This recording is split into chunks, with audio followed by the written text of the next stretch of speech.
म्हटलं आहे. दटके साहेब झाले त्या दृष्टीने नागपूरचे आपण 4. जी काही योग्य कारवाई करायची ते आपण योग्य कारवाई करू.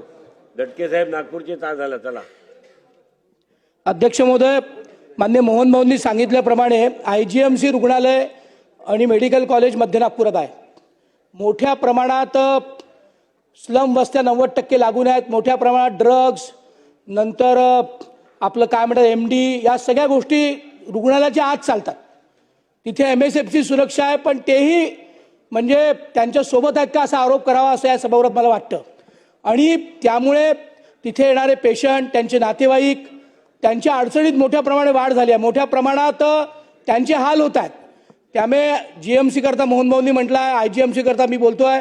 समोर आमच्याकडे एक डागा नावाचं मोठं महिलांच्या प्रसूतीचं एक मोठं सरकारी 400 बेडेड मोठं हॉस्पिटल आहे.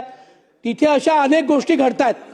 त्यामुळे माझा स्पेसिफिक प्रश्न असा आहे की या जे काही प्रिमायसेस आहेत, मेडिकल प्रिमायसेस गव्हर्नमेंटचे, इथे मोठ्या प्रमाणात सुरक्षेची गरज आहे. उद्या पोरं चोरी जाणे इथपासून सगळं होत आहे.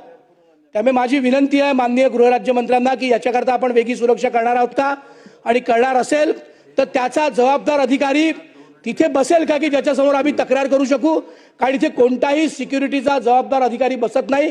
त्यामुळे सगळे धंदे चालतात. माझी विनंती आहे की असा अधिकारी आपण नेमणार आहोत का. अध्यक्ष महोदय, नक्की सूचना ह्या योग्य आहेत. जसं ससूनमध्ये जे काही प्रकार घडवते त्या अनुषंगाने आपण ससून ह्या हॉस्पिटलच्या अनुषंगाने आपण डेडिकेटेड पोलीस स्टेशन आता प्रवीण जे आता आपण जिथे ससूनला दिलेलं आहे त्याच अनुषंगाने अन्य देखील ठिकाणी आवश्यक असेल तर त्या पद्धतीने आपण कारवाई करू. आणि डेडिकेटेड अधिकारी या जे काय फॅसिलिटीच्या दृष्टीने जर का अवेलेबल किंवा आवश्यक असतील, नक्कीच त्याचा एक रिव्ह्यू घेऊन त्याची आपण ती कारवाई करू. धन्यवाद.